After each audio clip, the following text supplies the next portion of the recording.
Hello, today is Monday, and let's continue our conversation on open enrollment for seniors for 2021.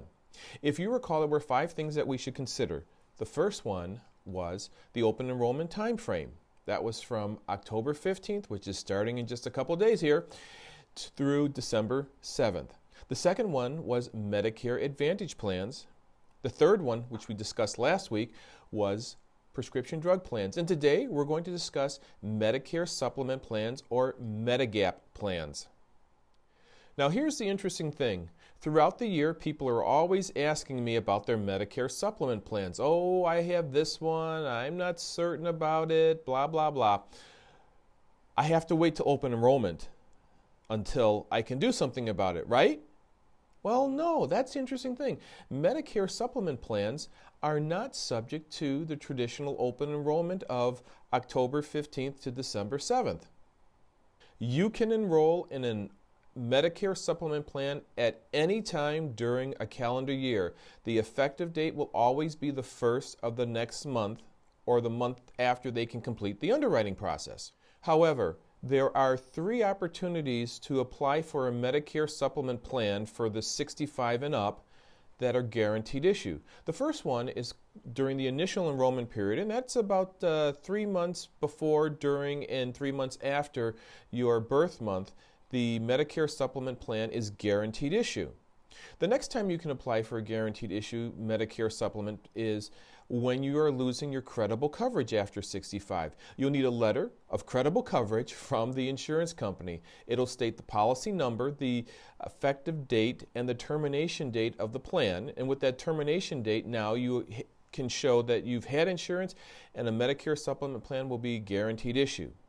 And the last time you can do it is when you first obtain Medicare Part B. That can be for somebody who's actually under 65 or over 65.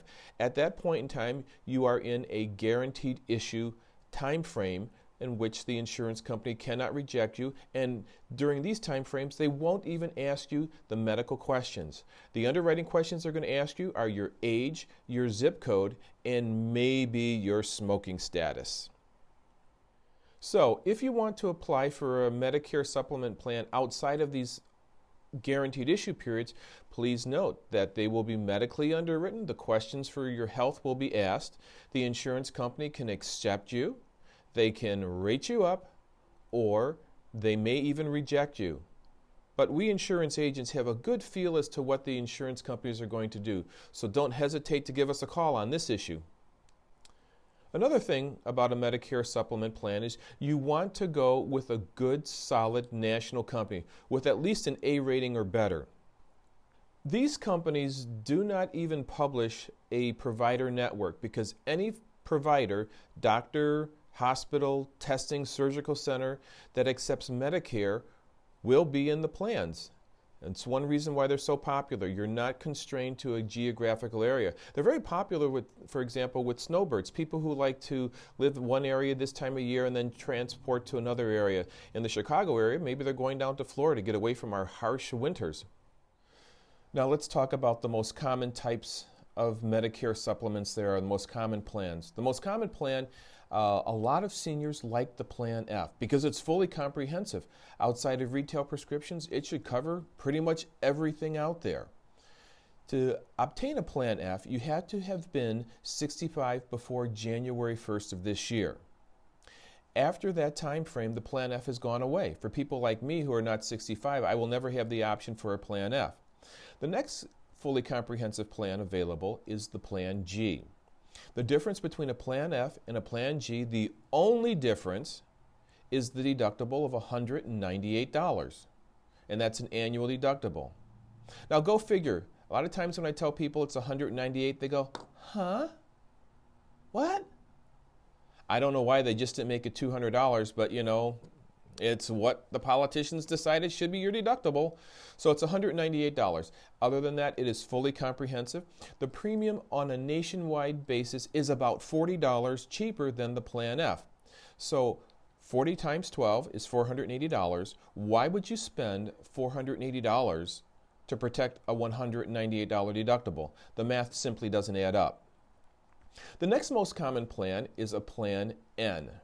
People will tell me, oh, I like the Plan N because it has a copay. It's a $20 copay for doctor's visits and a $50 ER copay.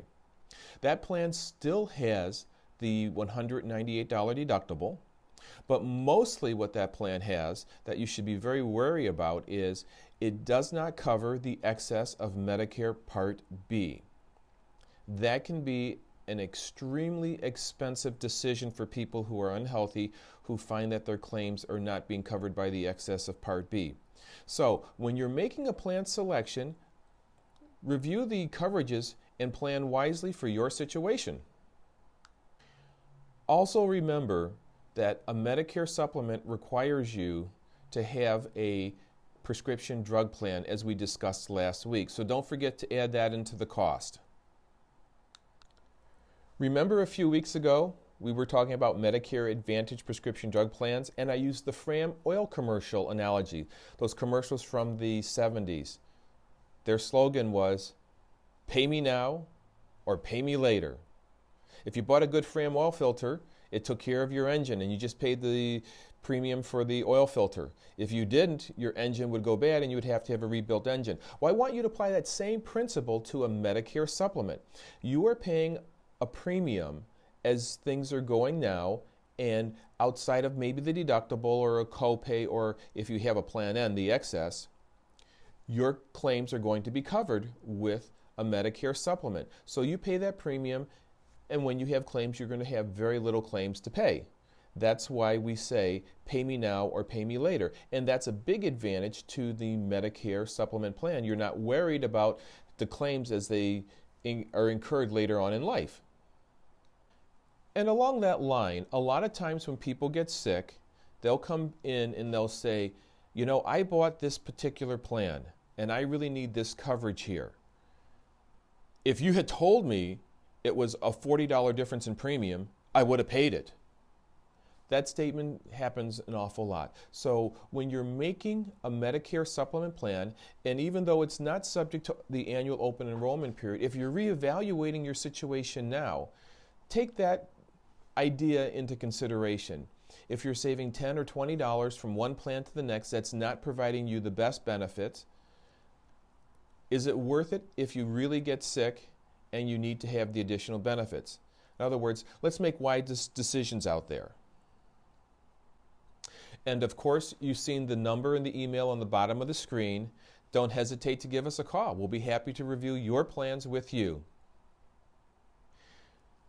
Following screen will be an outline for the plans with Medicare Supplement. You can peruse the different plans and see which one would work the best for you. So you may want to take the time and pause the video for a few moments so you can take a good look at those Medicare Supplement plans.